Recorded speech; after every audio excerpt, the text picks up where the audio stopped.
Ladies and gentlemen, sports fans alike, welcome to another edition of Bill Swerski Sports Talk Chicago, one of the couple, two, three best podcasts around. So sit back, grab yourself a cold one and a Polish sausage, park your keister in the French room, and listen to Bill Swerski Sports Talk Chicago. In Chicago, you know that all sports rock. The Bears, Hawks, Bulls, Cubs, and Sox. Pick your favorite, you can choose. As long as the Packers lose. For everything you need to know, it's Bill Swerski Sports Talk Chicago. Bill Swerski Sports Talk Chicago. Hey everybody, welcome to another edition of Bill Swerski Sports Talk Chicago. This is your hosts, Alex and Sean. On this episode, we've got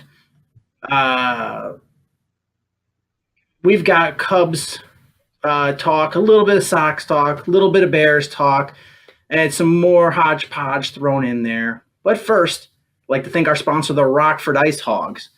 And this is the 7-0 in the playoff Rockford Ice Hogs, who just swept the Chicago Wolves and the Manitoba Moose out of the playoffs, and they will be on to face Texas in the third round of the Calder Cup playoffs. So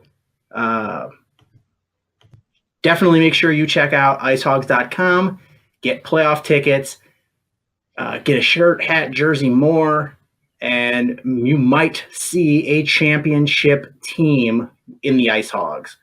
So check them out at icehogs.com. Tell them Swerski Sports sent you.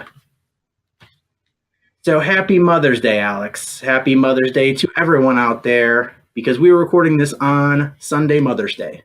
Absolutely. Hope everyone had a nice day. I know that my mom and I and my family had a nice one. So yeah, hope everyone else had the same. Yeah, it was a cold, rainy morning, and it turned out to be a nice, sunny, warm day. Yeah, it really turned out nice. I thought it was going to be kind of cold again, but by the afternoon, it was really pretty comfortable outside. A nice little breeze. So yeah, really enjoyed that too. Yeah, so it made everyone could go outside for a little bit, but you know, it was a nice. The universe was saying, mothers, enjoy this block of nice weather in a week-long crap weather fest. Yeah, really. So we've got a lot to talk about, and I know I've promoted this real quick with the intro, but man, the Ice Hogs are on fire. Yeah, I mean, it's something positive, right? I mean, Blackhawks fans like myself, I was just thinking about it today, how much I miss Blackhawks hockey, and though it's not quite the same, it's at least good to see that the Hawks organization is still finding success. Yeah, I mean, the Ice Hogs have struggled for the most part over the last couple of years. I mean, even when they've strung together a few wins, it hasn't been sustained success. But man, they are on a roll, because the Wolves had a pretty good season in on them, and yeah, they did. The the Ice Hogs went in there and swept them, and the Manitoba team was a good team as well, and best of 7 series, and swept them in 4 straight games. Now it's on to Texas, and that's going to be a tough series. And yeah, they've done a good job at maintaining success themselves. The Stars, they've done a real good job. They really have. And it's going to be interesting, is because the other the other series is Toronto versus the Lehigh Valley team, which is the Flyers minor league organization. And if you've listened to the show, for more than a few episodes, I lived in Philadelphia for a good number of years, and I have a lot of friends that are Flyers fans because they're from Philadelphia. And man, they are all excited about the Phantoms goalie. Apparently stopped like 91 of 92 shots, and has just been killing it. And so it's that's going to be a tough series if the Hogs are able to get past Texas. Yeah, the Phantoms, man. They used to be in Philadelphia, if I remember correctly. They were. They played like across the street from where the Flyers played. Yeah. So it was they ended up moving out, and which is a smart move. I mean, for both organizations, because if you have your minor league affiliate right there, is if you have home games, anybody that's budget constrained is going to go to the minor league team, and you're gonna lose out on those that money from seats with a major organization. And the Flyers really have not had much of an attendance problem. Oh no, they sell out all those games. They fill it up pretty good. Yeah, it was interesting, is because when I moved away from Chicago, the Blackhawks really stunk, and you're used to kind of empty stadiums, and you go to Philadelphia, and man, those fans just came out in droves. So it was interesting. Is I watched a lot of Flyers hockey while I was there, because the Blackhawks weren't on TV, number one, and I was too far away to go to games, and number two is the Flyers were the talk of the town. So it was interesting time. So it was smart to move. The Lehigh Valley is not that far. They don't play that far away. So if you're still a diehard fan, it's definitely easy drive. That old stadium used to be the old Flyers stadium, right? The Flyers used to play in that old Philadelphia Phantoms stadium, right? I'm trying to remember because there's like 80 stadiums right there, all in the same complex. So they're all at the same block on the same. Right. So it's like the Spectrum, was it? Yeah, the Spectrum. That's what it was called. Because I thought the Flyers played at the Spectrum for some time. Hey, we have Google for a reason, so I'm going to look it up now. But yeah, I remember also, I don't know if they have the same goal horn, but they used to have this really deep, like weird foghorn goal horn. But that was a long time ago.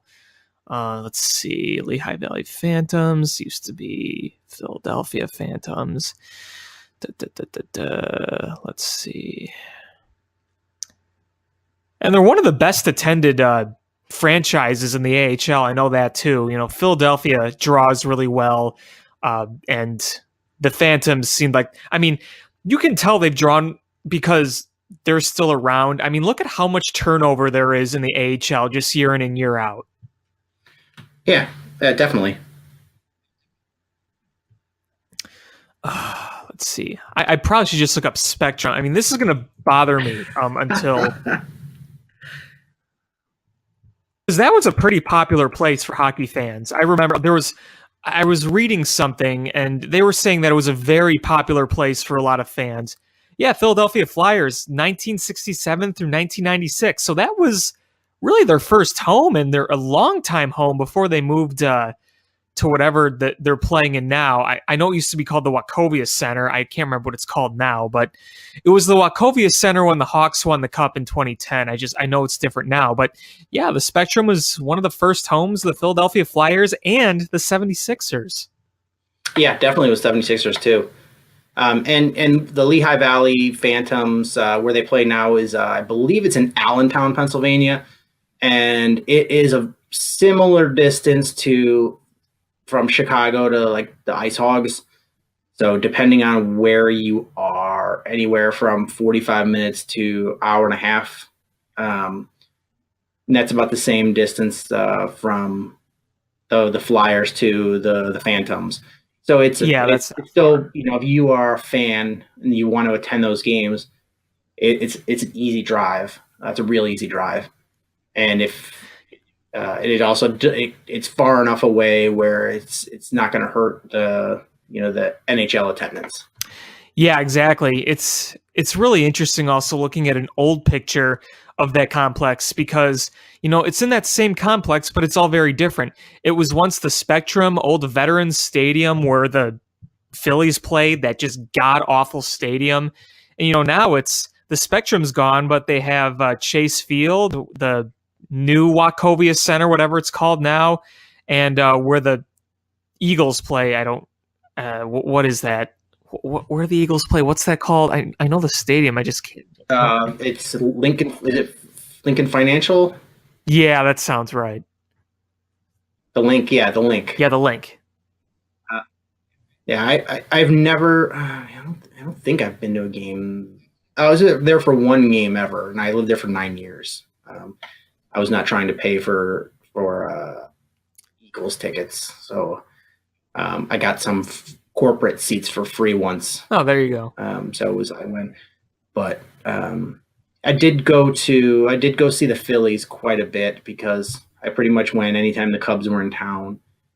And I had a section I liked because I'm not a big fan of sitting in nosebleed seats with cramped room because I'm a fairly big guy, and the cheaper seats can tend to be a little constraining. So there's like an outfield terrace at where the Phillies play, and I would just kind of stand there because you had a good view. You could stand up, you could grab a beer easily, grab some food, and just kind of chill with your friends and talk in a group, between pitches or between innings. I liked it a lot better than having to be confined to your seat. It's similar to what I do at the United Center. Is if I can't get good seats, I would rather do standing room than the 300 section for the same type of reason. Yeah, I get that. It's the standing section at the United Center. I've never actually had tickets there, but I've been to a lot of Bulls and Hawks games in my life, and 95% of the time I've sat in the 300 section. Twice actually. Once for a Bulls game, once for a Hawks game, I've sat in the 200 section. Nothing below that. I guess if you count the Hawks training camp, I sat in the 200 section, but it's mainly the 300 section, but I've walked around that standing room only area in the United Center, and it's pretty nice for what it is. Yeah. If it's like a playoff game or, it's a really important game, it gets pretty packed, and then that's not a lot of fun because you really have to fight your way to get, a good sight line.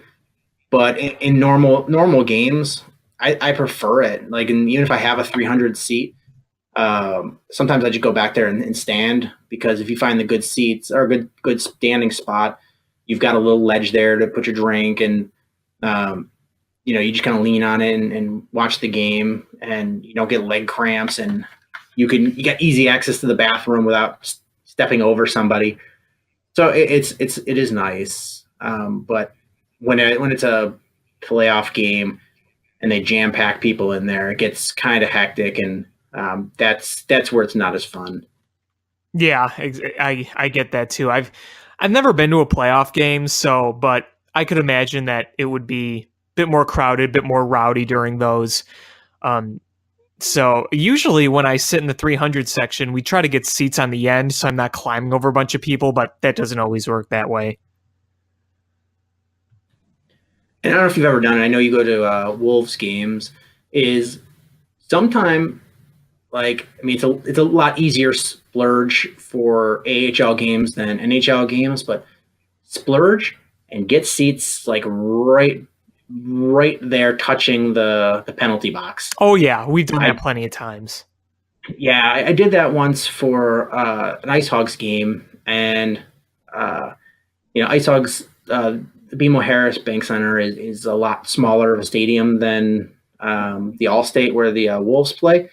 I think it's less than half the size, but so it's a lot more confined, which is for an AHL game is kind of cool. And got tickets to go to the game and sat like right there, and it was great seeing the players get all upset, screaming at the refs, and pounding around, and it was a blast. It was so much fun.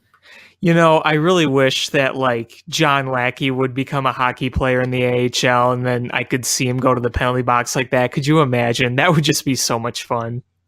Oh my God, he would be so red-assed. Oh my God. I could see him coming on the ice for warm-ups with a cowboy hat. Yeah, it's like he gets a 5-minute major, and he's like, "My memory is longer than 5 minutes." Imagine how red his face would get if he got into the face of like either another player or a ref. Like just imagine that. Oh man, he's got spurs on his ice skates.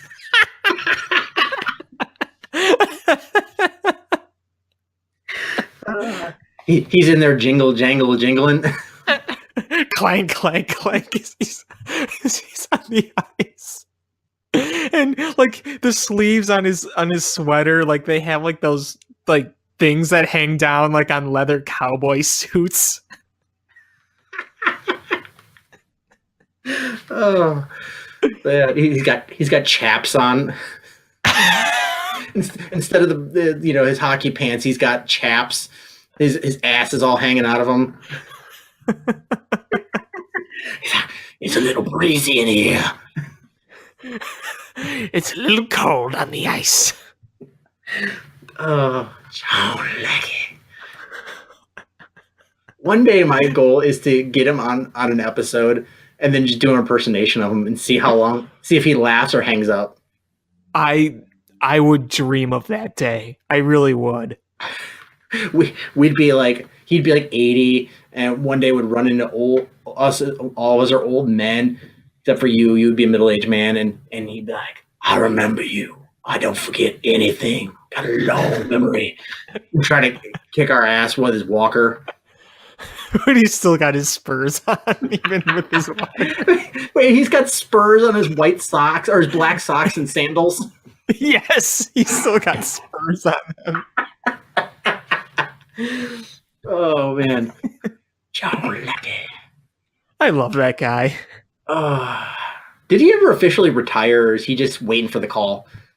I think it's kind of like official retire, where he's technically not retired, but like he's still a free agent. I'm gonna look it up on Baseball Reference, because usually when Baseball Reference has you, it'll say like either you're a free agent or like you're retired. Let's see here. Oh, the other thing that it says is if you're still technically active, your name is in bold. Now, his name is not in bold, and I don't see free agent status. So I guess he's just kind of retired. I don't think he plans on getting anywhere, but he's not the type of guy who's going to come and say, "Oh, I'm riding off into the sunset." He's just, he does his thing, and it's him not playing is him just kind of saying he's retired, but he's not one to go out and announce it. His wife's like, "Honey, let's go on vacation here." "No." So I'm waiting for the call. I know I'm going to get a call this week. He's waiting for the Pony Express outside. He's standing there with his socks and his spurs, and he's peeking out the blinds, waiting for the Pony Express to come deliver him a contract. "Think we get our Pony Express delivery?" "Honey, we have a mailman now. He comes in a truck." "Woman, don't sass me." Go give me a sarsaparilla. Sometimes I picture John Lackey living in a western town like in Blazing Saddles. He's got like the saloon doors, like the double hinged doors on his house. He's got like the horse trough outside. He's got his best friend's name is Mongo. Mongo Santa Maria. But I think this is a good segue. The John Lackey status is it was something I wanted to bring up. But if you remember, and I'm sure you do, when the Cubs drafted Chris Bryant, is the absolute consensus of who Cubs fans wanted to draft. Do you remember that name? Mark Appel? Yeah, Mark Appel. And Mark Appel is, for all intents and purposes, retired from baseball. Never even pitched in the majors. He unless he mounts a comeback, he will become the third player in the history of baseball draft to go number 1 overall and not make it into the majors. You know what my dumb high school self said when they drafted Chris Bryant? I thought, no, get a pitcher, no. And then I was shut up pretty quick because I kind of wanted Mark Appel. A lot of people wanted Mark Appel. When they were talking about him, he was like a can't miss guy. And it didn't even work out for him in the minors. It's so weird how that happens. Yeah, Sports Illustrated talked about how he was as sure a pitching prospect as there's ever been in the history of pitching prospects. Yeah. And, I know we've got at least 2 mentions of going full meatball, but to go full meatball, and when they drafted Chris Bryant, I was like, who is this Chris Bryant guy? Blah, we needed a pitcher. This is why this organization sucks. Blah, we'll never win a World Series. So on and so forth. And I admit that may not have been the best of opinions, and it may not have been correct, and I may or may not apologize to any parties that had to hear me rant. I kind of pulled the same meatball thing myself. I'm going to be completely honest. I did. I was like, who the hell is this? What are we getting a third baseman for? We need pitching. We have no arms. Because the way I saw it was, I'm like, we can get all these position players. Because look, the plan was still really new to a lot of us. And we didn't really know exactly what the plan of attack was. And, just being the Cubs, in my mind, again, this was me as a high schooler, I thought, okay, we could sign a bunch of stud hitters, but we need to build some arms. And that's why at first I'm like, why are we doing this? But, oh boy, is it nice to be wrong or what? It's nice to be wrong when you're being a negative Nancy. It's terrible to be wrong when you are being super optimistic and a homer. So yeah, in this instance, it was awesome to be wrong, and I appreciate being wrong, and I'm okay being wrong like this all the time.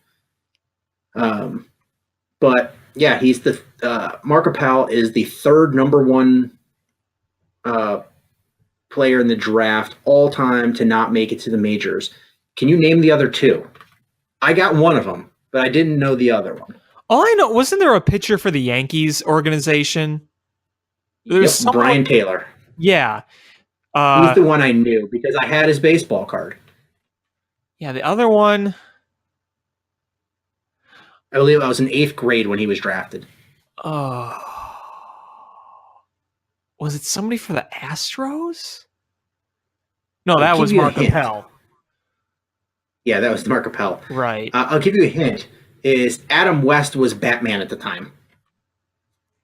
God, that's way before my time. In 1966, Steve Chilcott. Okay. Yeah, I know I read those names name. before. I did not, but I know I had to read those names before because I did an article about the Cubs getting Bryant instead of Mark Appel. Yeah, so, Mark Appel was a stud in high school, went on to a college career, and was a stud in college. And everything, when you're a stud in high school and you're a stud at a major college like he was Stanford, right? I'm pretty sure it was Stanford. But as a major baseball program like Stanford, that bodes really well. Usually really good college pitchers that pitch 4 years, that translates well into going in the majors. And there was several people that said that he might not even play a whole year in the minors before coming up and playing for the Astros.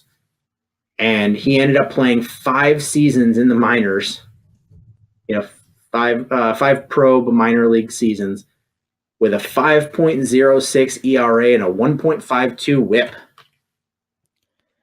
Yeah, not too good. It's like nothing got better about him. Things just got progressively worse, and eventually he wasn't even in the Astros organization. He was outed to Philly. I think it was involved in a trade. I can't really remember off the top of my head, but yeah, Was it the Giles trade? it might have been. It was in a package. Yeah. And they sent Mark Capella over to Philadelphia, and it's one of those things. Is maybe a change of scenery would have helped out, but it didn't. And you know what? I wouldn't. Would it shock you to see somebody give him another chance? If he wanted to come back, no. Because he's voluntarily out of the league. Right. He walked away. So it's one of those things. Is the guy has so much talent that you think he's physically fine, that there's got to be some sort of mental block, because you don't just lose talent. It's very strange. I mean, if you look at high A ball in 2014, in 12 games, a 9.74 ERA in 44.1 innings, a whip of nearly 2. It's just, yeesh. Yeah, I mean, if you talk to any pitching coach in the majors that's worth his salt, is they're cocky and they feel that they can fix any pitcher. And there's some really good ones that are probably chomping at the bit for the opportunity to take a guy with that kind of talent and fix him. Yeah, I mean, it's at that point where what do you lose by bringing him into the organization? If he wants to come back and you sign him to a minor league deal, there's no really harm in it. You're not spending a bunch of money. Yeah, I think the thing for him is, I read a little bit, is apparently he got he didn't like having to be away from his family and then have to travel on a bus. The minor leagues, the minor league teams travel by bus. And then when he was injured, he was working by himself, didn't have anybody around, no camaraderie. He was away from home.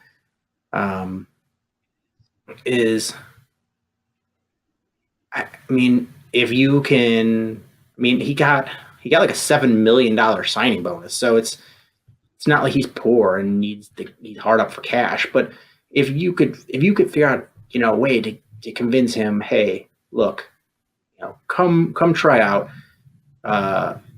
and we can see right away if it looks like you've got stuff, and if you do, we want to escalate you quickly, and if you don't have the stuff, then feel free to walk away. I feel like that's a no harm, no foul on either side. Yeah, exactly. It's, what do you got to lose? I mean, if it turns out that he works out for you, is, coming to the majors and being able to fly everywhere and having a major league salary and staying in nice hotels, and you get that good camaraderie, and that makes up for a lot of the traveling issues. But if it doesn't work out, then you know what? He got a vacation. Yeah, exactly. And the nice thing about him is that he was really well educated. So if things continue not work out, I think he's got a pretty good backup plan to his life. So at least there's that. Yeah, when you've got $7 million in the bank and a Stanford degree, yeah, I think those work out in your favor usually. Yeah, absolutely. So I guess we'll just continue with baseball a little bit. So the Cubs were on track to have an awesome week, which we sort of expected based on the strength of schedule of the teams they played this week. But then today was a pretty sour note, I would say. It was a game that I thought was in the books early on. They jumped out 2-0. Giolito wasn't throwing strikes. Kyle Hendricks was on the mound. I thought it was all but done. Unfortunately, that wasn't the case. A lot of bad mistakes. Credit the Sox for taking advantage. The Sox had trouble taking advantage of some Cubs misfortunes, misplays, walks earlier in the series, but you felt like this was one that the Cubs easily could have won, but it just didn't work out that way. Sometimes that happens. It's a little irritating, but what are you going to do? Yeah, I mean, there was swirling winds, which usually means that you don't expect home runs. You had Hendricks on the mound, which that's his Achilles heel, is giving up the home run. Mm-hmm. And, and Giolito, like you said, to say that he was not throwing strikes is an understatement. That guy looked like Charlie Sheen in the beginning of Major League. I mean, he's throwing over his head and bouncing between their legs, and then he hit Rizzo. He was all over the place. Well, that is probably the most irritating thing about that game. Your opponent walked 7 guys in 6 innings? However long he pitched. 5 2/3. It's 7 walks. 5 2/3. Yes, 5 2/3. 7 walks. You can only get 3 runs. Now, granted, Addison Russell really screwed up on the bases. He should have scored on the Happ double. It was clearly no one was catching that. I mean, when it left the bat, I thought it was going to be halfway up the bleachers, but either way, no one was catching it. And then he made that base running mistake right after on a ground ball by, I think it was Hendricks. So that kind of soiled things a bit. They had 3 hits total today, and I thought what was kind of the case was Giolito's command was so bad that the Cubs really didn't have anything to hit. They couldn't really get hits because nothing was in the strike zone. Now, there were a few times when Giolito did throw strikes, but the Cubs didn't necessarily take advantage. I think it was a Javier Baez at bat. He had like a hanging flat breaking ball right over the heart of the plate. He swung out of his shoes and he just fouled it back. If he would have timed that, that's going off the video board. So they didn't really take advantage of all of the pitches in the zone, but a lot of them weren't. So there wasn't a lot of good things to hit. Regardless, it's still frustrating when you can't score a bunch of runs when your opponent is walking you 7 times in less than 6 innings. Less than 7 innings. It was less than 6 innings. 5 2/3. I thought you said 5. Okay. I thought you said 6 2/3. Sorry. No, 5 2/3. Yeah, it's not even 6 innings. And the one hit that Baez had, that was a ball. It was pretty low and outside that he just stuck the head of the bat out and made contact and that would have been another walk. Yeah, but he got the base hit and he scored runs. But like the one you were talking about with Russell, that was bad because they had runners on second and third, no outs, and they got no more runs. Like, yeah, he should have scored in the first place. Yeah, statistically, that should have been. You should get runs like 80% of the time there, and they got nada. And again, this was a day where the Sox did take advantage of Cubs' mistakes because you had that throw from Wilson Contreras that allowed Adam Engel to go from first base all the way to third base, and you had Yolmer Sanchez 0-2, and then Hendricks just throws a flat meatball right down the heart of the plate, and Yolmer Sanchez hits an RBI single the very next pitch. So it was a real frustrating one. Well, and then it was some luck too. They brought in Larry Garcia, and then he made that really nice running catch. Yeah, was that Contreras that hit that? I can't remember. I can't remember who hit it, but whoever they had out there earlier in the game was not making that catch, and Garcia made that really nice catch, and that prevented runs from scoring. Having that bad throw by Contreras, you feel like if Jason Hayward would have been healthy, he probably cuts that off and keeps the guy at second. I guess it doesn't matter because it was a single after that, but probably. I mean, Couture shouldn't have even thrown. He shouldn't have even thrown. You had, the Hendricks. They weren't hitting him hard. Other than that, was it Davidson that hit a home run? That was however they tied the game. Whoever tied the game hit a just absolute rocket off the wall. But yeah, those are the two really hard hit balls. Yeah, but they were making contact with him, but they weren't, they weren't clobbering the ball. And, Hendricks went 6 innings and didn't walk anybody, but they were making contact and they were getting bloopers in there. You didn't have your A team in the outfield. But either way, that's, the credit the White Sox is the White Sox. They made the plays when they needed to make them, and they took advantage of mistakes.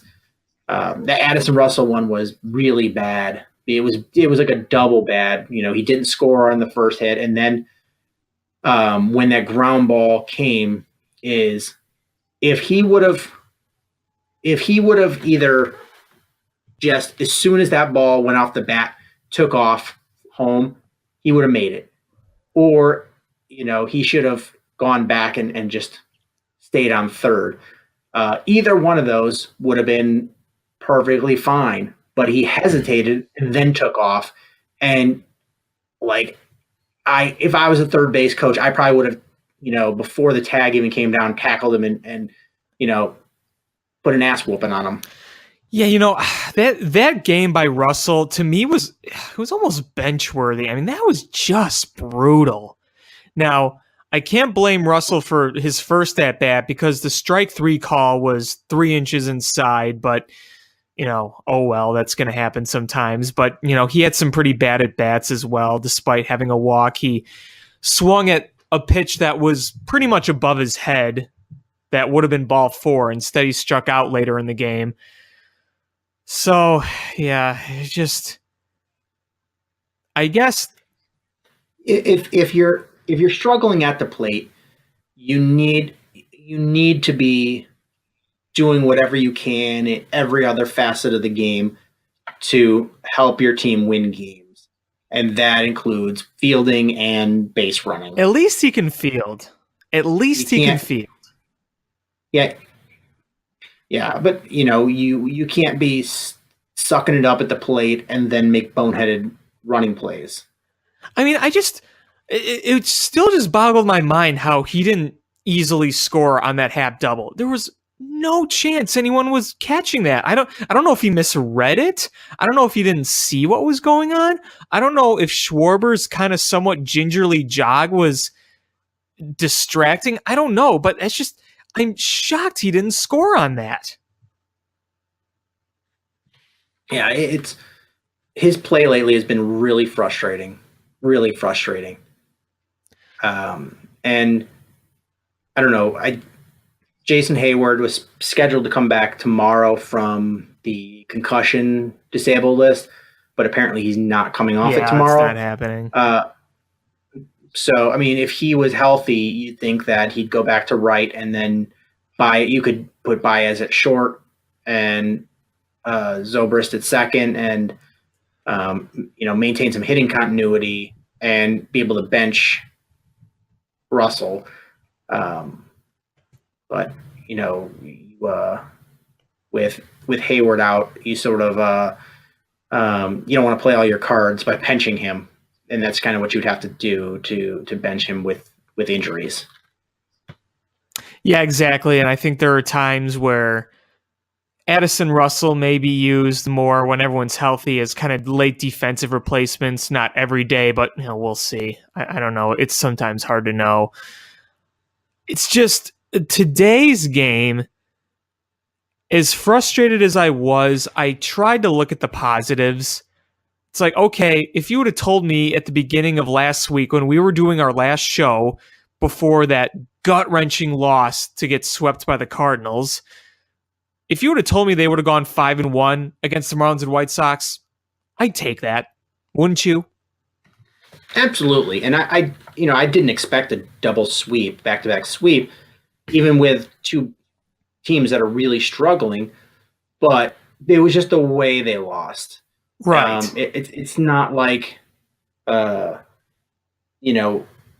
they lost yesterday's game with, or not yesterday's, with, if they would have lost with Chatwood on the mound, walking five guys and,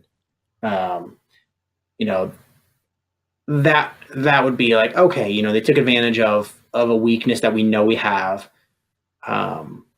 But when you're against a guy that doesn't really walk people and is one of your top two pitchers, and you expect to win, and they had too many mistakes, and the White Sox capitalized.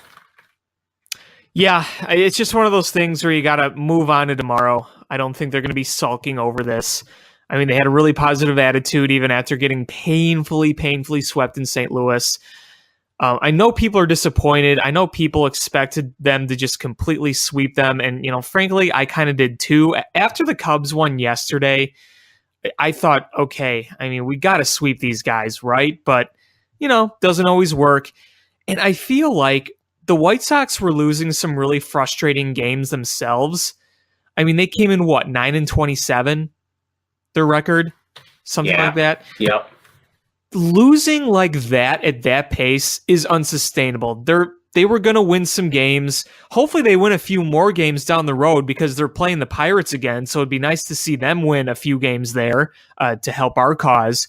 So, you expected the White Sox were going to win at some point, and typically the White Sox have always played really well in the Crosstown series, so it almost seemed like it was inevitable that they would take kind of an irritating game for a Cubs fan, but at the same time, the way they've been playing, you expected a sweep going in. And like I said, I thought that after the first inning, I thought it was all but done. I'm like, okay, this is over. The easy sweep, but nope, that's why you play 9 innings. Credit the White Sox for taking advantage. Oh well. Yeah, and I really hoped for the double sweep. It would have put the Cubs, I think, tied for first place in the division instead of second to last, because those top 4 teams are real bunched up right now. I think one game separates every one of those teams, because you've got a 3-game set against the Braves coming up, and surprisingly, the Braves are one of the best teams in the National League. And you got to play them tomorrow too, the makeup game. Yeah, so it's and not saying surprising, like I expected the Braves to suck. It's that they're a team that is a little ahead of schedule of where I expected them in the rebuild process. I figured they would be where they are now next year, but they're like a year early, and they're forced to contend with. I don't think they have the horses to sustain for the whole year, but they're playing really well right now, and as the Cubs, you've got to be able to beat teams that are playing well. Yeah, absolutely. And I mean, you look at the Braves, that team is loaded with young talent. Absolutely loaded. Here is something I'm going to share with you. My biggest concern with the Chicago Cubs. Before I say it, do you have any sort of guess as to what it is? I'm going to say the strikeout rate. No. I'll give you one more guess. One more guess.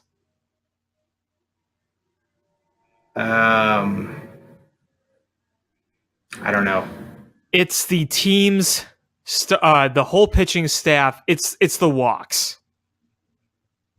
They Okay, I can see that. They have the second worst base on ball per 9 innings per any staff in the majors. The only team worse? The White Sox. The Cubs currently have a base on ball per 9 innings of 4.38. So in other words, every game they're walking around 4 players a game. That's got to get better, especially against good teams. I mean, to be fair, that's skewed by Tyler Chatwood. It is, but I feel like every Cubs game I watch, there's more walks than desired. Now, I would love to see that taken away from Tyler Chatwood, but I mean, just how many times have we seen innings continue or just them getting bit in the butt by frustrating walks? One thing that you got to keep in mind here is that the Cubs starters, while they've done a better job, they've had a lot of trouble going deep into games because the pitch counts are so high. And right now they're 26th in innings pitched by a starter. They're not even close to the top. And even when they're getting outs, a lot of full counts. I just feel like the command on this team, all the pitchers across the board, I think it needs to get better. I'm not saying it won't, but when you're facing really good teams or ones that could really hit like the Braves, or you're playing the Cardinals, or even like the Brewers, you can't be walking that many guys and expect to get away with it. That is somewhat of a concern of mine. I agree with you on that. I think the second point you made is more worrisome to me, is the lack of number of innings that the starters taking. I mean, this week alone, Hendricks in his start in the Miami game didn't walk anybody. Quintana in 6 innings walked 2 guys. Lester walked 3 guys in his game, and then Hendricks didn't walk anybody today. So it was really Chatwood with 5. Lester always gives up more walks than he should, but it's the innings that worry me. Is Jen Ho-Sang didn't even go? Did he got make through it 2 innings? He gave up 3 in the first and then none in the second, and that was it.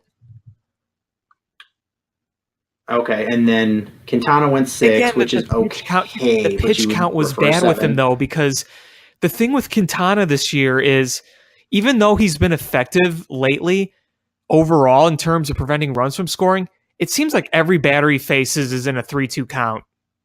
I don't know if you've noticed, but it seems that way, and the pitches are piling up. Yeah, his pitch counts. Yeah, his pitches are piling up. Chatwood is not going to be a 7-inning guy, and he went 5. Lester went 5 2/3. Hendricks only went 6 in this outing, where he went 8 in the last one. So you would love to see starters go 7, and the double whammy is, one, this is the National League. National League starting pitchers don't get as many innings as American League ones, because in the American League, because of the DH, you can take a guy out whenever you want. But in the National League, you've got to be strategic about it and, take a guy out when he's going to be at bat so you can get another batter in there. And that was a big fact, an untalked about fact when the Cubs won the World Series, is they were getting ahead on teams. So they were playing with the lead. So you could leave starting pitchers in a little longer because you didn't need to get a real batter in there, and because you were ahead in the game. Now they're playing closer games from behind. You need to get more offensive opportunity. And so you're taking guys out earlier, which is taxing your bullpen, which has been really good for the most part. And then, that's going to become an issue because somebody's going to get hurt or somebody's going to go through a funk, and you're going to have to tighten up your bullpen. And then, guys are just going to get a lot of innings on those arms. And that's where you start to snowball things and make weaknesses out of strengths. Yeah, exactly. I think that one thing that people have to keep in mind is the bullpen last year in the first half was really good, especially in the first few months. And then we saw it wear down in the second half. And most people, I think, do realize or at least have noticed. I should say have noticed, not do realize that there's probably a factor because they had to work really hard, and I don't think any of us really want to see that again. Luckily we've seen some stretches where the Cubs starters are able to go deep, but we've seen plenty of stretches where they're not able to go deep, and you really just kind of want to find consistency. Now, one guy that I think we need to look at more in depth is John Lester, because John Lester, watching him pitch, he's not dominating by any means. He's just kind of grinding his way. And he's effectively grinding his way as it reflects with a sub-3 ERA. But you look at his fielding independent pitching, it's 4.56, and his base on ball rate is over 10%. And every year since he's been a Cub, it's gone up. I think we're at the point of John Lester's career where he's not going to be where he was from 2011 to 2016, but you're going to have to rely on John Lester to just kind of grind his way through because the strikeouts are down, the walks are up. We've seen him get some hard contact at people. I'm not saying John Lester isn't, he's not good anymore, but I just think that he's starting to go more and more towards being a contact pitcher, and sometimes that just means kind of grinding your way through, and what that could also mean is he's not going as deep as he once was. I think you're going to see a lot of John Lester starts down the road be like 6-inning performances, and I love John Lester. I'm a huge fan of the guy, but I don't see him. I see him still being effective and good, but I don't see him being his prime good from now on. He's 34. He's got a lot of miles on his arm. So I think that's something that we got to kind of keep in mind. I mean, you have to feel that Jed and Theo expected this transition when they signed him. He's got a couple more years left on this deal. And as you go down, I mean, we expected before the season started, a lot of people were expecting a pretty down year from John Lester as far as John Lester standards go. And numbers wise, he's been pretty darn good. You're right. A lot of that is him gutting things out and making things happen without the best stuff and without having the stuff that he had in his younger days. But, we expect that as the seasons go on in his career, they're going to move him down in the order, in the rotation, where they're not going to expect as much from him. And, that should buoy him a little bit. You move him down to fourth, you don't expect as much as when you got him at first. The opening day starter. So you feel like you can get everything, you squeeze everything you can out of him for that contract, and you got the World Series. So you got everything. He's already 100% paid off, in my opinion. Yeah, he's gravy right now. Yeah, I mean that was an essential signing. It worked out perfectly. I still think he'll be effective.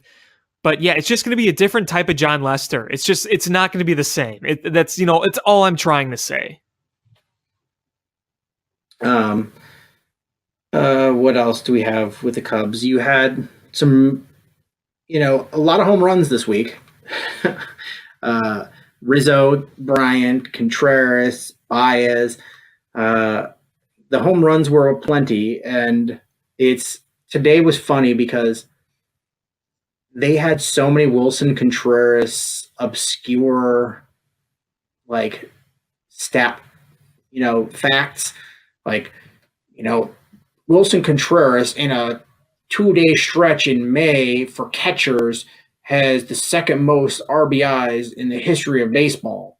And it just reminded me of how ridiculous you can be with stats being a statistician. Oh, yeah, like the number of triples that was hit at Wrigley Field by a catcher was like the most since Steve Swisher. Yeah, so it was just like ridiculous stats. Like if you think RBI is a useless stat, then some of the stats they were throwing out today, you just probably strain your eye from rolling them so hard. Yeah, sometimes I like those stats. Sometimes they're just so obscure. You're like, okay, then.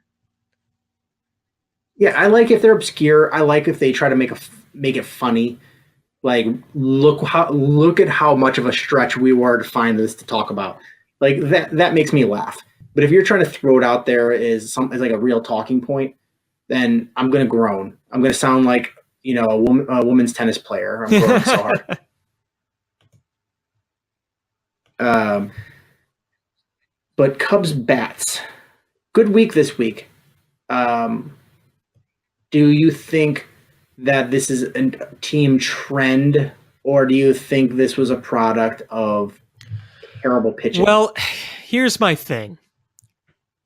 Good teams beat the hell out of the bad teams. And outside of today, that's exactly what the Cubs did. They beat up on bad pitching. Now, when you face good pitching, sometimes good lineups overcome, sometimes the pitching overtakes it. But I think at the end of the day, when you're hitting like that, and with the way Wilson Contreras has been hitting, that at the very least will help someone's confidence. I mean, I think, let's face it, some of the pitching was just bad, and the Cubs were able to take advantage of it. It's not always easy to take advantage of it, but they did. So I don't want to fully say, oh, it's just because the pitching's bad, or, oh no, everything is completely fixed. They're going to do this the rest of the year. I don't want to say either of those, but I think that the fact that they were able to beat up on bad teams like they were supposed to can at least, A, help their confidence, and B, maybe kind of find their groove, like the way they're feeling routine at the plate, the way they can go out there. I'm not a major league hitter, so it's hard for me to evaluate what they're thinking, but you got to think that in addition to confidence, kind of finding a mental groove where you know what kind of approach you want to bring to a plate, regardless of the pitcher, you would think that outbursts like that would be beneficial. I mean, that's just kind of a thought of mine. So, I'm glad that they were able to do that. I'm glad that they didn't just fall over and die when they were going to face some bad teams. They completely took advantage of what they were supposed to do outside of today. I think I'm not going to go out on a limb and say, oh, they are turning a corner offensively. I think that's A, optimistic, B, premature, and C, a little bit baseless. But I think we've seen enough games and enough at-bats to start talking about individual players. And Chris Bryant you feel like what you're seeing is what you're going to get for the season. Of course, he's going to go through a slump here and there, and he's going to go through a streak. But as a whole, you feel like you've seen enough of Chris Bryant in his career, and you've seen enough this season that he's going to have a really dominant season. Yeah, I mean, what you're seeing is if what we're seeing is what we're going to get, that's pretty damn good. Yeah, and that wasn't a knock. I'm just saying I don't think you're going to see a regression or any sort of you're going to hit ebbs and flows throughout the season, but he's such a good hitter that you feel that they're going to be minimal, dips and things. Basically, what you're seeing is what you're going to get. Yeah.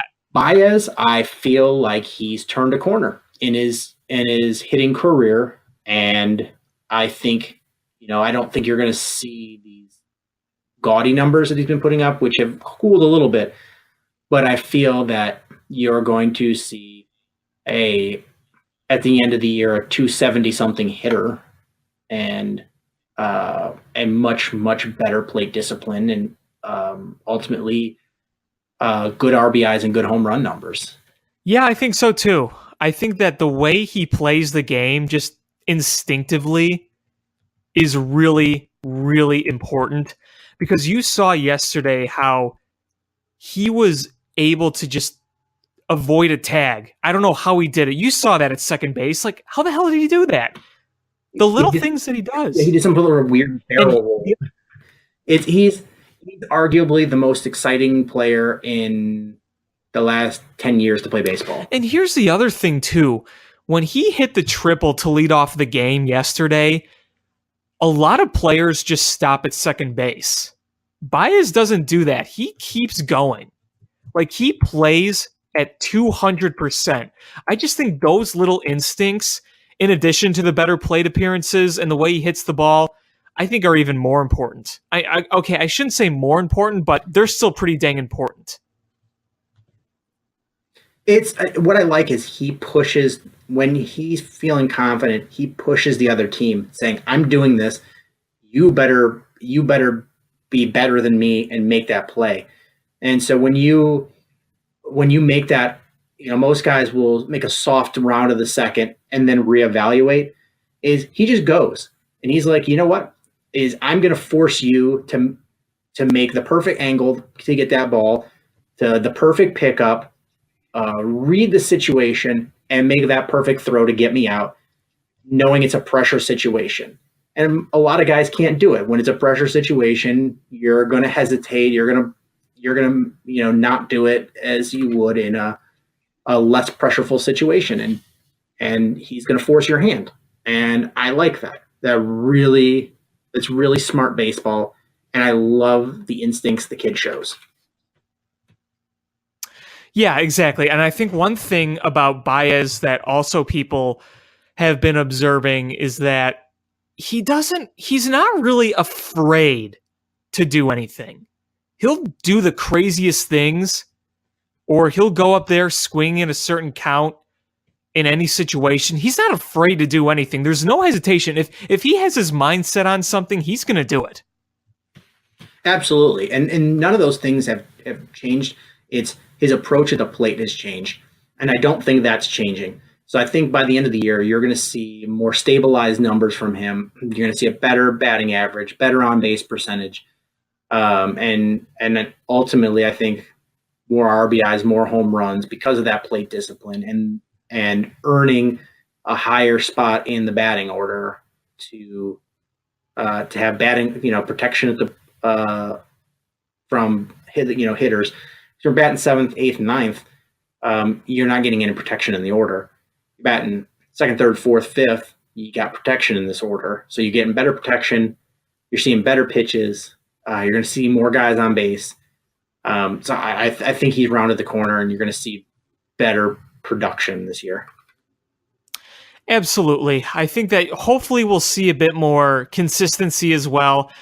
Obviously, Baez is going to have some rough moments. Just the way he plays, things aren't always going to go his way. He's not going to be as patient in certain times. As I said, he's not afraid to do anything, but sometimes that means him swinging freely a bit more. So you're going to see some slumps, some bad ones, but I feel like the way his instincts have evolved, he'll at least be able to pull out of it quicker than we've seen in the past. Hap, I don't think he turns the corner this year. I think he struggles this year. I don't think it's a knock on him as far as being a player or his career, but I think this is a real struggle year that he's going to learn from his lumps in future years. But I don't really see him really being a contributing factor at the plate. I think he's still going to have some significant struggles all year long, especially with strikeouts. You ready for some half joking, half meatball takes that I have? Absolutely. All right, prepare yourself. Get the sauce ready. I almost just want to see him bat right-handed. His numbers as a right-hander are so much better. That's not going to happen. I know it's not going to happen. A switch hitter is not going to just start batting right-handed. I know that. But if you look at the way he bats right-handed, there's a difference. I'm just saying. Not meatball. The stats back that up. Right. And the whole meatball take is, half me jokingly wanting to see him just bat right-handed, even though I think it'd be pretty shocking if he did do that. But overall, I got to agree with you. I think that there's a lot of learning to do with him. I mean, geez, some of these strikeouts, it's like his swing is so long and slow that you clearly see why he's not catching up to the ball. Like, at least with Baez, when he swings and misses, you can't even see the bat sometimes he's swinging so hard, but Hap just has these long, slow swings sometimes, and I see that a lot is when he's a left-hander. I don't know what it is. I really don't, but, it's something that I've observed. Hap has all the power of Baez, maybe more, but he doesn't have that bat speed anywhere near it. And you're right. And Hap looks lost up there a lot. And his swing is such that when there's guys that when they, like, you remember Will Clark, right? Yeah, I remember him. He was I've seen the footage of him in the 20 strikeout game, but I really don't remember much of him outside that. I know he was a Cub for a little bit. No, Will Clark, he played first base for the Giants. Who am I thinking of? There was a Clark that played for the Cubs. Will Clark was when the Giants were really good in the mid '90s and early '90s. Was he played for them, and he had this absolutely beautiful swing, left-hander, because left-handers have more beautiful swings, and even when he would strike out swinging, it didn't look ugly. It looked like that was a mistake rather than a bad swing. Mark Grace, very similar. When Mark Grace struck out for the later in his career, it did, but early in the '90s, it looked he didn't look ugly swinging and missing. Ian Happ looks ugly up there. Ian Happ looks like he's never swung left-handed before sometimes, and he's swinging on some bad pitches that he shouldn't be swinging at. He's got holes in his swing, and honestly, I still think he needs to go back down to Iowa and work those things out. Yeah, we could see if this progresses, then yeah, I think he will. And by the way, I was thinking of Dave Clark, not Will Clark. Okay, yeah. Sometime if you have some downtime this week, look up Will Clark batting. Oh, I have him up right here. And it's just such a beautiful swing. I hated the guy because he killed the Cubs, but he was really looking at his career numbers, in 15 years he had a 303 average and a 384 on base, 284 home runs. This guy was a hell of a player. I don't remember he was that good. Yeah, it was funny. Wow. He was underrated. I think it's because it was the period of baseball, and he wasn't a huge home run hitter. Early on in his career, he kind of was, but yeah, as he went on, his later career years were in the steroid era, so he wasn't hitting 60 or 70 like Bonds, Sosa, McGuire. Oh yeah, he could put him. He had power. He definitely had power, but he just didn't have those gaudy numbers. And he was playing in that era where it was either gaudy numbers or nothing. But I remember he signed this big contract with the Giants, and in it is he was forbidden to go spelunking. Like cave exploring? Spelunking? Yes, he was Yes, that was one of the caveats of his contract. Is the contract was null and void if he went spelunking. Why? I don't know. I just remember I read that in one of those baseball digest or baseball weeklies, the Sporting News, one of those those publications that when they were still in print form. And I was like, man, that's crazy. Why spelunking? I don't know if he was didn't want him to get lost, and they just wanted to discourage it, or didn't want him to get stuck somewhere. But I just remember I thought that was hilarious. Goofy things like that in contracts. Well, I just looked up Will Clark spelunking, and the first thing that comes up is a Deadspin article saying Will Clark is a cackling douche. So that's interesting. I want to use that phrase more often. I want that to be in my vernacular. You're a cackling douche. Well, I know the story because I have some games on DVD of the '89 Cubs and what he did in the NLCS that year. He batted .650 with a slugging percentage of 1.2 and an OPS of 1.882. Holy hell! Wow. That's part of the reason 13 I hate hits it, in Guts. 5 games. Jesus Christ. Yeah. So Cubs hitters. I think we're starting to see Anthony Rizzo round that corner and revert back to being Anthony Rizzo. Yeah, and I wasn't really worried about that. I think we all knew that it was coming. Yeah, but I think we're starting to see it now. Temperature's warming, his bat's warming. I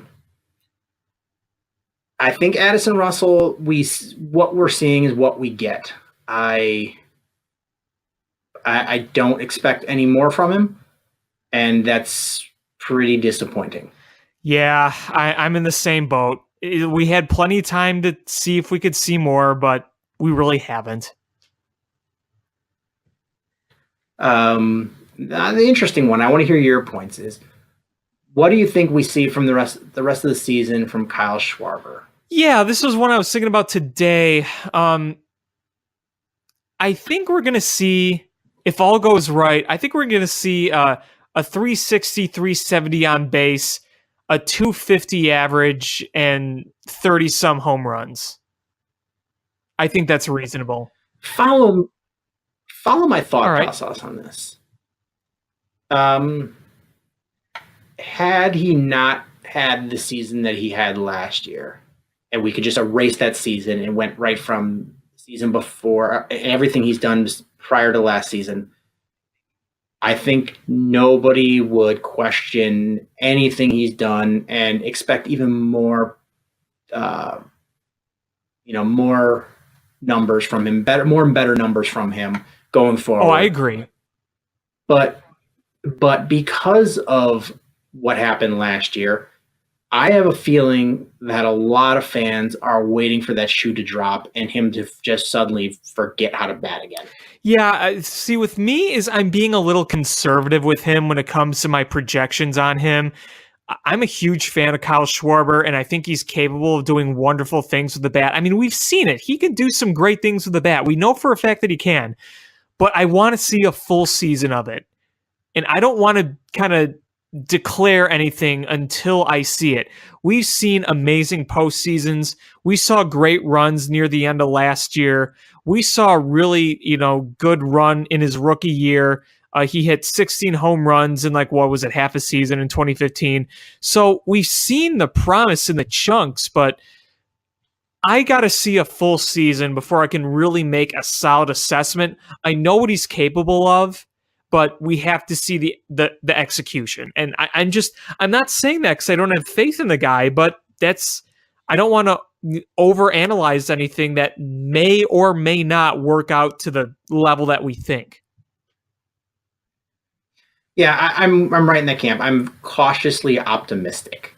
Right. Yeah, that's a good way of putting it. Because because it's not like he's had, we've seen.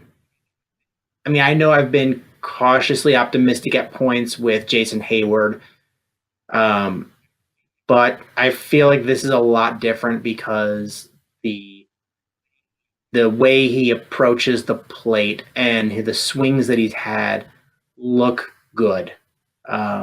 You haven't seen a lot of just awful at bats. His eye and plate discipline have been good. So I feel like he's forcing teams to pitch to him because he'll take the walk, and he's had some good swings. Whereas last year he was swinging at some bad pitches, and I think it became a snowball effect where he was getting frustrated and swinging at more things, thinking hits would get him out of the funk, and and then his swing got worse because he was trying to swing at things that were outside of where he would normally swing and where his, he's spent his whole career swinging. And I think his eye now is back to what it was. His expectations and a plate approach are better. So I feel like we're going to see at worst what we're seeing now, and at best what we're seeing now with a lot more home runs. Right. So I really still think this is a promising season for the Cubs. It's been a lot of pick and choose what has been, what portion of the team has been good, and they haven't put it all together at any point yet this season, and they're only a game out of first place. So if you can, put any two components together, fielding with hitting, base running or starting pitching with bullpen, hitting with starting pitching, like you can start stringing together a lot of winning streaks and start to not only overtake first place, but then put some padding between you and other teams in the division. It's one of those things where in May you can't always draw conclusions, but at the same time, I truly do feel like this is going to be a tight division until the end. I said that on Twitter. Some people agreed, some people disagree. There are a lot of people who think the Cubs are just going to end up running away with it. There are people like me that thinks it's going to be a dogfight because, frankly, I don't see the Brewers or the Cardinals just rolling over and dying. I just don't. They're not going to. The Brewers, you got to watch out for them. I know we've beaten the crap out of them so far, but they got their closer back. That bullpen has been lights out. If that pitching does come together, that's a good team. And the Cardinals, they're not just going to lie over. When they swept the Cubs, I think that gave them a lot of confidence when playing us again because, I'm not saying that sweep was damaging to the season, but, the Cardinals aren't just going to flop over. Now, the Pirates may be another story because they're playing really well right now, and I'm not sure they're going to keep up with it. But, I just think it's going to be a real dogfight. We'll see. I don't see the Cardinals or the Brewers rolling over. That's not what I meant. I see it as the Cubs. The Cubs I think are pretty much a good chunk on paper, better yes, than either of those teams, and I think they're going to, by mid-June, I think they're going to flex their muscles a little bit and put a couple game lead on the division. And I don't think they run away with it like they did in 2016, but I think they're at the end of the season, they're still able to rest a couple guys because they're not clawing and fighting to make the playoffs or to be in the division. I think it's somewhere in the middle. I think they win it by a couple of games, and they, for the most part, lead the second half of the season and don't look back. That'd be my hope. And I think it could very well happen because you look on paper, the Cubs are the best team in the division. They are. And divisions are not won in May or April or really even June. I mean, look at last year. They were 2 games below 500 at the break, and they were 5 games back. And then that 5-game lead for the Brewers evaporated so fast. The Cubs came storming out of the gates last year. Yeah, I think part of what happened with the Brewers is they got whiplash so bad from that how fast the Cubs got the lead that they were playing injured for the rest of the season. Yeah, I mean, this year, you look at the Brewers and you think where they would be if they didn't have Kane and Yelich. I mean, think about that. Yeah, it's true. If they kept that last was- year's team as the most, they wouldn't be in this position. No, that was big off season. And the thing is, I still think they could have done more in the offseason. I think they should have, even if they didn't get Darvish or Arrieta, they should have at least gone after like Lance Lynn. They should have done something in that rotation. Now, the Brewers rotation, it's really weird because sometimes you see them do pretty well, and then sometimes you see them do not well at all. I mean, just today they brought up somebody from AAA, and he took like a no-hitter late into the game, and they're going to get Jimmy Nelson back. So you got to watch out for that as well. On paper, it's not incredible, but right now they're not doing all that bad. Zach Davies, 3.90 ERA. Jimmy Nelson, when he comes back, he'll be. Oh, this is 2017. I'm sorry. Let me pull up the 2018 numbers. They should have gone after Matt Harvey. Oh God. Let me bring up some updated numbers. Okay, Chase Anderson, 3.97 ERA.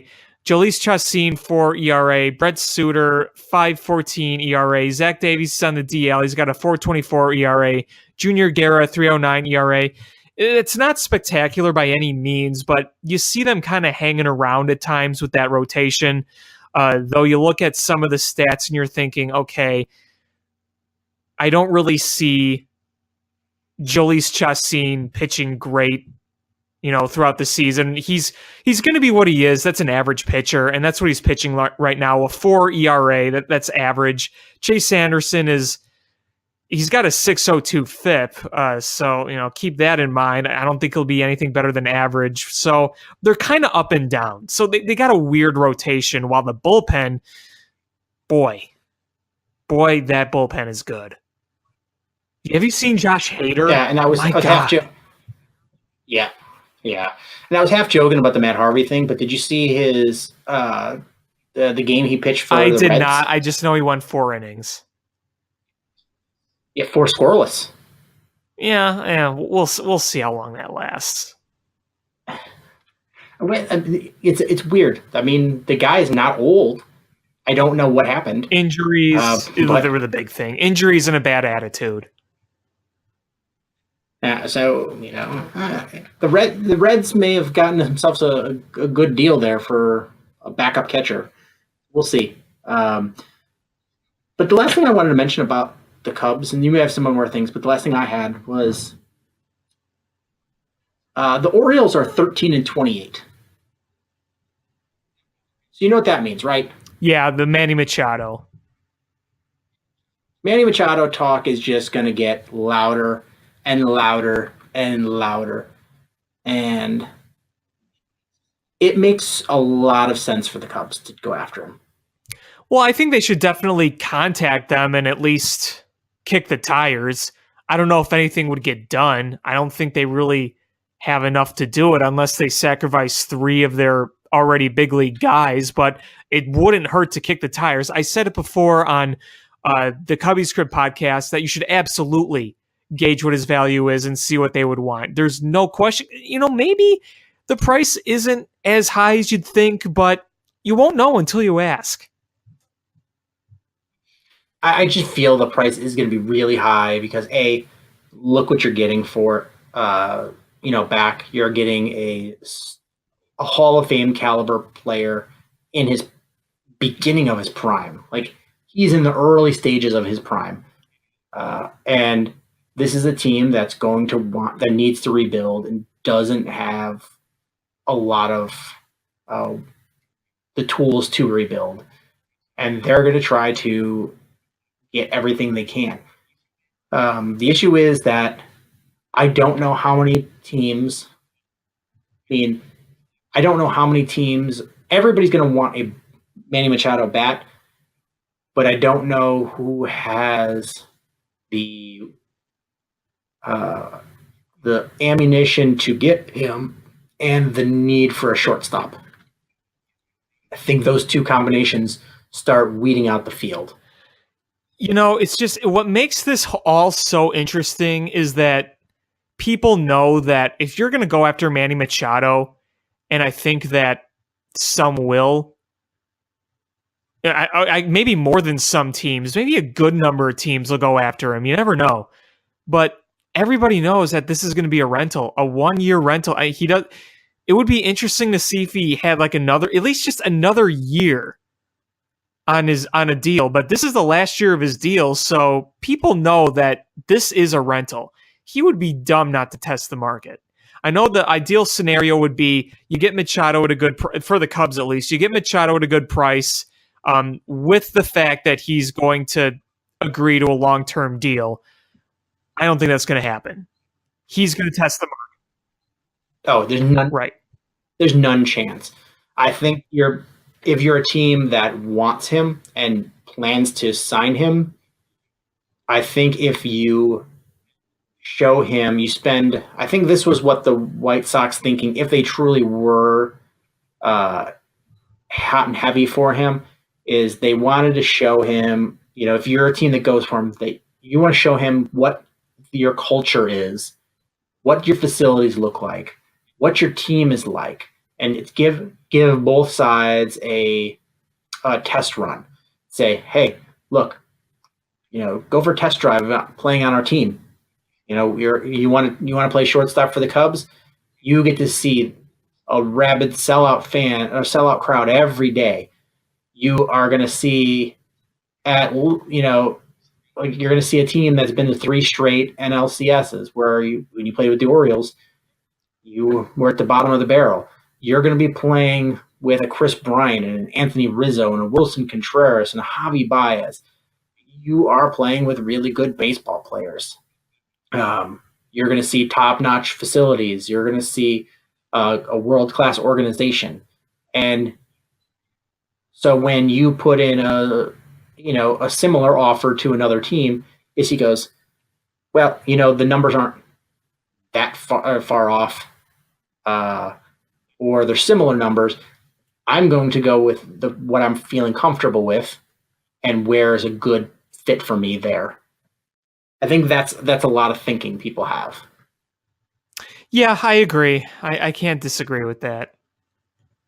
Because, honestly, all the money in the world, if you aren't comfortable and you don't like playing in the city, you don't like living in the city, it makes it really hard for some players to thrive. If you get 6 months to try it out, not even 6 months, you get July, August, September, October, you get 4 months to try it out. And if you are seeing Chicago versus Baltimore in the summer, yeah, there's not even a comparison. Chicago is not, it's not even a knock on Baltimore. Chicago is a world-class city and Baltimore is not. And if you have all this money and you get to live in that's the city, and you get to be with a, fantastic ownership, and that great fan base and a winning organization, and you're like, well, this team will pay me too. That makes it a lot more enticing to want to stay, as opposed to going to a city that you don't know with players you don't know, and you're already going to be making stupid amounts of money. Yeah, it's going to depend on who's offering what. But yeah, the temptation to stay in Chicago would probably be pretty big. It depends on what the Yankees and the Dodgers would potentially offer if they were interested in him as well. But yeah, you would think it would be an advantage. You would hope. So I don't know. As much as I like the idea of Manny Machado on the Cubs, I really just don't think it's going to happen. At least it's not going to happen this year. We could talk about it in the offseason, but in terms of a trade, I just don't see it happen. Maybe it does, but I don't know. I have my doubts. It would depend on, honestly, I think how much the Orioles would value Addison Russell. Right. Because you're going to have to throw him in there. He's going to have to be, because he's going to be a disgruntled player if you replace him. And so he has to be part of the trade, whether it ends up being a 3-team trade or what, but he's got to be gone. And it's got to be, how much does somebody value Addison Russell and look at the potential that he has? And that's going to dictate, because if the Orioles are like, you know what, we think that Addison Russell is 1 year away, because he's still young, 1 year away from batting where we think he could be batting, and he could be a all-star level player for a much cheaper price, then yes, I think you can get a deal done.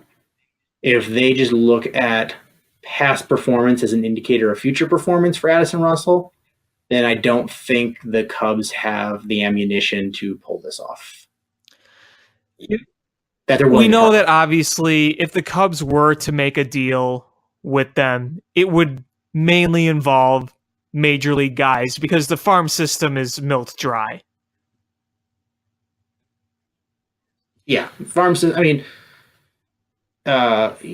there's some interesting names that are pretty far off, but as far as something that's close to being ready, yeah, that's pretty barren. Yeah, obviously they're going to groom some guys. They're going to draft more guys. They can restock the farm system, but yeah, right now there's really nobody worth a superstar trading for. They don't have a Jimenez or Torres or any of those guys anymore in the system. It would have to be probably guys that would be asked about would be Schwarber, Russell, Ian Happ, obviously Bryant and Rizzo, and I would say Javi Baez. I think those three are completely untouchable, and Wilson Contreras. But, we'll see what the Orioles would potentially want. So I don't know if there's anything else Cubs related you want to talk about. That's all I had on my notes. Well, we already mentioned this, but boy, I'm looking at the Atlanta Braves stats right now. They are playing really well right now. Their starting rotation looks really good. Their offense looks amazing. Boy, this is going to be a tough one. Let me tell you, this is going to be a tough series coming up. Yeah, at least Darvish is back. I guess. I mean, better than, Jen-Ho Seng. I hope. Look, I've been all about you, Darvish, but I mean, let's face it. It's been a disaster so far with him. I still think he'll bounce out of it, but it has not been good at all. Well, we'll see. If you, Darvish, could bring out the normal you, Darvish, that would be great. Go out there, throw your 95 fastball, throw your slurve weird stuff. Just throw that nasty stuff. If you, Darvish, has that great stuff that he usually has, then he'll bounce back fine. I just think we're not seeing the location and the movement and consistently, because there have been games where he has looked really good, but a lot where he's looked really bad. So you just want to channel that really good and hope he does good. Fingers crossed. Fingers crossed. The last thing I wanted to talk was just a little bit of Bears. The Bears had held their rookie mini camp over the weekend. So it was the first opportunity to see the rookie free agents, the rookies and tryout players that they had, albeit it's in shorts and no contact, but it's the first opportunity for the Bears organization to have with the players and get to see them run versus each other and see how they pick up, the coaching that they're getting, so on and so forth. So it's always a big thing to get that first contact, and you're seeing a lot of speed. I think that's a good thing. You're seeing good things from Roquan Smith. One of their undrafted rookies, Kevin Tolliver, was a bright spot, and I think he was one of the names that I mentioned as one of the undrafted free agents that they got after the draft. That he was a 5-star recruit coming out of high school and played at times very well for LSU, but was had some high character issues, and he came in and played really well. And the big focus for him was Matt Nagy was talking about him and said, "Listen, we sat him down and we said these are our expectations of you, and if you can't meet these expectations, then you will no longer be part of this organization." And they said that they felt it that talent-wise, he can make a big impact, but they wanted to put the onus on the player that he understood that it's up to him at this point, and if he's not able to do his part, then that's going to be the reason that he's not on a professional organization. Yeah, and I think that's an okay way to approach it.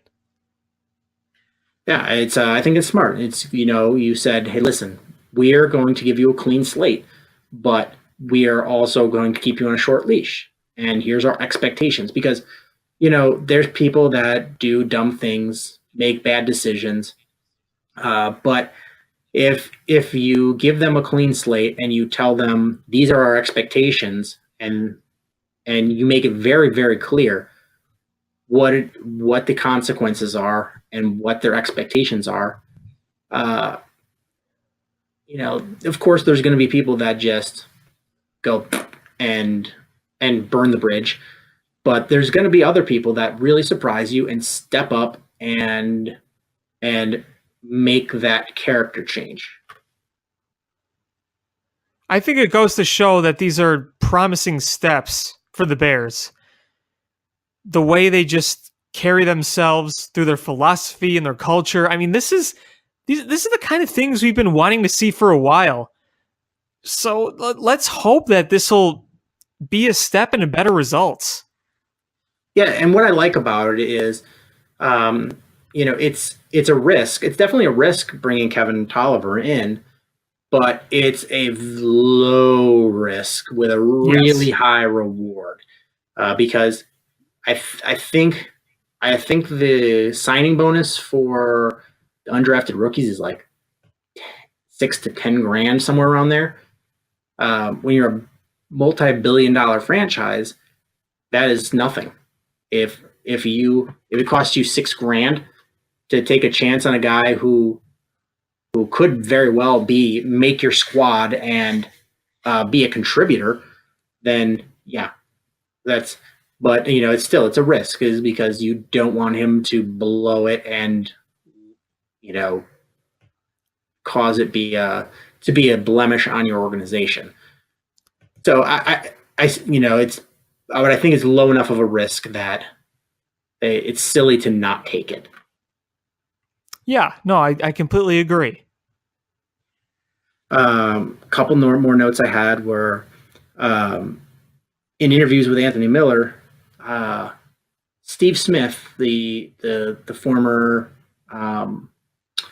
Carolina Panther great wide receiver, was talking about how he saw a tape of Anthony Miller and he said it reminded him of himself. And Anthony Miller was talking about that and how he was just so in shock that a guy like that, saw his film and took notice. And, he's gone out there and made an impression already with the rookie camp,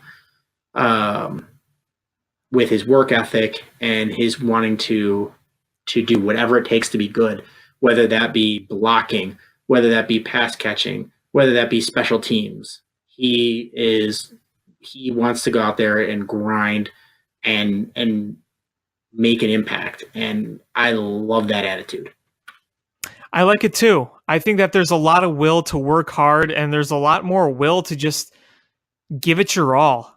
I know that sounds so corny, and I really kind of hate that stuff. But when you're talking about the context of the Bears, it just feels so refreshing. You know what I mean? Yes, I know this is a little bit homerish, but because you're always excited about a new regime coming in and you have high expectations, but this just feels so different this feels like a big breath of fresh air. And it's modern. The philosophy is modern. It's not this traditional Bears stuff. It's modern. That's what I love about it. Yeah, I mean, to describe it as a breath of fresh air is an understatement. I mean, this is like you are at some outdoor function and you are forced to have to go into a porta john in, mid-July, and then when you come out after that door is closed, that first breath of fresh air, that is the difference. That's what this organization feels like. But yeah, you're right. So I really like what I'm seeing. Another note I had was James Daniels is apparently meshing really well with Harry Heastand.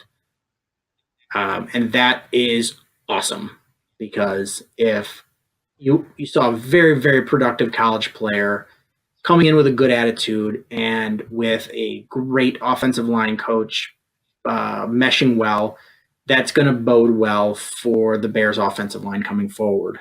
And what I like is the Bears' philosophy with the offensive line is not so much bigger as it is faster. I mean, you definitely can't have 240-pound guys on the offensive line, but a guy that's 295 compared to 330, and the ability to pull, the ability to get to that second level and make it to the linebacker to block is important. And the Bears organization is putting an emphasis on that. And if you take out one tryout player that they have on offensive line who's a big dude, the average weight of the offensive line right now is under 300 pounds. Wow. I believe it's 290. Close, but still. Still, right. It's under 300, and that's something that I mean, you got college offensive lines now that are averaging over 300. So this is a definite philosophy change, and you're seeing the Bears find players to fit that philosophy. Yeah, again, it's nice to see. And I had two more thoughts I want to talk about. Is one, we talked about the draft pick Kylie Fitz from Utah, the pass rusher, and the Bears, the huge question mark / Achilles heel of this team as it stands right now is the pass rush. You've got Leonard Floyd, who, regardless of how you view his tenure so far with the Bears, he's far and away their best pass rusher. He's got to stay healthy. Right now. You got Aaron Lynch, who's coming in on a 1-year deal, and he's a tale of two different guys. Under Vic Fangio, great. Not under Vic Fangio, awful. And so you hope on a 1-year prove-it deal with Vic Fangio that you're going to get good production. You've got Sam Acho, who has not been injured and has been steady, not remarkable by any stretch, but steady. You've got Howard Jones, who had 1 sack for you in 5 games last year, but prior to a major injury when he played for, I believe, Tampa, he was a 5-sack a year player. So you hope that you can get some of that return back.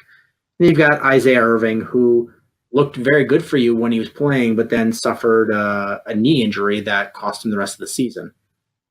So not a lot, even if in your best case scenario, you're not getting a lot of pass rush from the outside. And what sucked was this was a very weak class for pass rushers in the free agent class. And it was a very weak one as far as the draft went as well. The Bears took a flyer on Kylie Fitz, who, if you look at his measurables and you looked at his early college performance before he had injuries, looked good. And and they're banking on him being beyond injuries. And they weren't serious. There was a foot injury, an ankle injury. It's not like they were herniated discs or blown out knees. So they're banking on him being a contributor based on health. Well, you hope you get that health, because it seems like we can't really rely on health when it comes to the Bears, but maybe things will change. Fingers crossed that a new strength and training team and new coaching staff gets better results than John Fox and his pet monkey. Because that freaking team, his whole tenure, the amount of injuries were just ridiculous. It was unsustainable. It was unsustainable having that many injuries. Like it goes beyond a fluke. Yeah, I mean, it was at numbers where you tried to even calculate the possibility of that happening over multiple seasons, and over 3 seasons, it somehow did. And that poor monkey died of a heat stroke, according to John Fox. All on top of that. Yeah, so it's bad. And you hope new philosophy, new training staff, new coaching staff, new training camp style, new practice style does better results. You would really hope. R.I.P. John Fox's monkey. The last thing I had to talk about was, I think it's pretty universally known at this point that Bears first-round pick / future Hall of Famer, yes, I am already anointing him, Roquan Smith, had his car broken into and had his iPad with his playbook on it stolen. And there was a lot of jokes, where's Aaron Rodgers, where's Bill Belichick,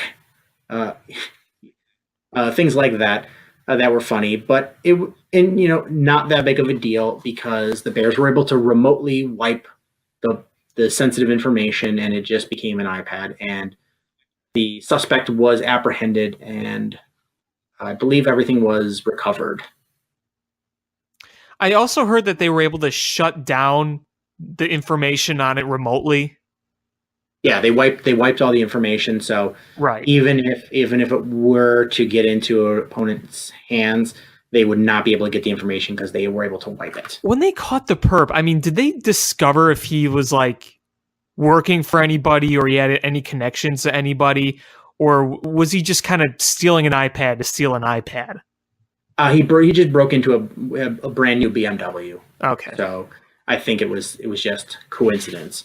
But I didn't really care about that, because that, bad luck. It sucks that it happened. And if you listen to Matt Nagy talk about it, is Roquan Smith immediately contacted the Bears organization, let them know what happened, thanked everybody for their help in dealing it with from the Bears end, dealing it with from the police end, and hadn't done anything wrong. He had everything locked up, blah, blah, blah. It's kind of a no story for me, other than the jokes aspect of it. The part where I want to talk about is Steve Rosenblum from the Tribune wrote an article about the situation with a title of "We could be looking at a new era of new embarrassments from Bears draft picks." Oh, and he went on to refer to the iPad as the Bible, and insinuated that Roquan Smith was on the take because he was driving a BMW. And he really took some cheap shots and unwarranted shots at the Bears and Roquan Smith himself. And I know he came out with an apology, but the sheer venom and baselessness of it was pretty shocking. Who is this from? I'm sorry, I missed. Steve Rosenblum from the Chicago Tribune. God, yeah, that okay. I'm almost not surprised. Yeah, and if you took 2 minutes to look into it, was Roquan Smith, receiving kickbacks or whatever. No, after he declared for the draft and he was no longer under the NCAA rules, he was given a sponsorship from a Georgia area, local Georgia BMW dealership to be a sponsor or spokesperson, and was given a car. So everything was on the up and up. All the dates matched up, and his ownership, he'd only had it for a short amount of time because he declared for the draft not too long ago. He wasn't careless with the iPad. It was in with equipment and stuff in a locked car, not in a bad area, and somebody targeted him. He did everything he was supposed to do. So this isn't a embarrassment from the team. It was he was a victim of a crime. Now, if he would have just left it on the counter at Starbucks, all right, that's embarrassing. But as somebody who my job, most days of the week I'm in the office, but a couple days a week I work from home. So I have to bring my laptop from work to home and then from home to work. And occasionally, if I'm coming home, I will meet my wife for dinner, or I will go to an event straight from work. And I have to trust that my computer, if I don't make it home first, I have to trust that my work computer in my locked car has some sort of a level of security and safety that somebody is not going to break in and steal it. And I would expect the same would be granted to a 20-year-old kid, as a 40-year-old man that's working a professional job. So I think it was a real cheap shot at the organization and the player. I'm looking at the tweet with the article. Boy, did he get ratioed on Twitter. Boy, oh boy. As well as he should get smashed, because he just jumped right on, for the throat without ever looking into it any further. I can't even tell when Rosenblum is serious or not anymore, because I know he likes to do a meatball bit. Frankly, I read his stuff. I don't know what's serious and what isn't, and I think that's kind of a problem. I agree with you. It's frustrating because, if it's one thing to write things tongue in cheek or to try to be, Jim Rome or Colin Cowherd and, get listenership through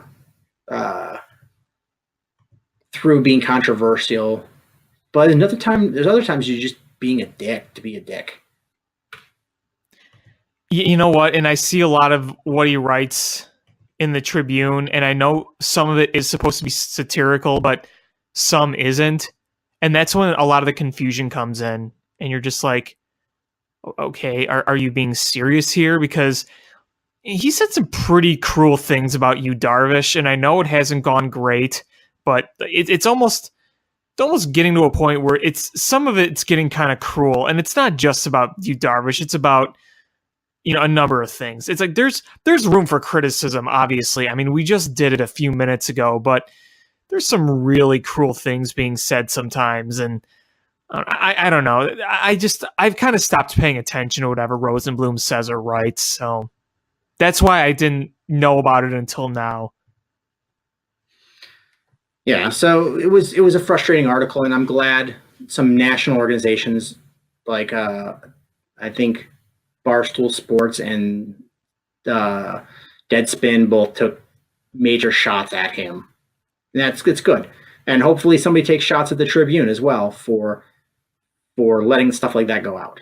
Yeah, that's something that, even just for Rosenblum's sake, it's a lesson that has to be learned. Like, you can't do that kind of stuff. So hopefully we won't see any of that kind of stuff anymore, and lessons can be learned and everyone can move on. Yeah. But that's all I had. I don't know if you had anything else. I really don't. I'm having Blackhawks playoff hockey withdrawals, and yeah, it's at the point right now where I'm just going back constantly and watching classic playoff games. I don't know if you've done that, but I've been really doing that because I miss it. I've been dipping my toe into non-Blackhawk hockey, and I maybe get smashed for this. I'm rooting for Vegas. Yeah. At this point, I don't really care who wins. I mean, none of our rivals are in the playoffs anymore. I didn't really want Nashville to win. They're a rival. The Blues didn't make it. The Wild were eliminated. And the Penguins are gone. So at this point, anyone can win, and I really won't mind. Yeah, I'm not going to be butthurt. I have a friend who he's one of those guys that has like 8 favorite teams from 8 different cities in the same sport. So, he gets 8 bites at the apple if his teams are good. So he's like, I'm a Red Wings, Islanders, Lightning fan, and so I sort of want the Lightning to lose so he doesn't get to brag. But I don't really care. Hey, the Caps, if they win today, they're up 4-2. They'll go up 2-0. Yeah, I would like to see Ovechkin win one. I like him. I like the upstart new team, Vegas. I guess if I had to pick a final that would make me happy of the remaining teams, it would be the Capitals versus the Golden Knights. I wouldn't mind if the Golden Knights win, but I also do like this Jets team a lot. But yeah, like I said, if either one of those won, I'd be okay with it. And at least you're getting some entertaining teams here because Vegas is entertaining because they're new. The Jets are entertaining because they could really score a lot. The Capitals are entertaining because they have Alex Ovechkin. And the Lightning have some great guys like Steven Stamkos on it. So there's going to be entertainment factor all around. And yeah, it's just nice that you could sit back, relax, and it's like, okay, the Predators are out and all those rivals are out. So you just kind of relax and watch for it as it is. I mean, even if the Predators were in it, I wouldn't be like overly stressed about it at all. But at this point, it's nice to just watch hockey and just watch it, like nothing more. Yep, relaxing.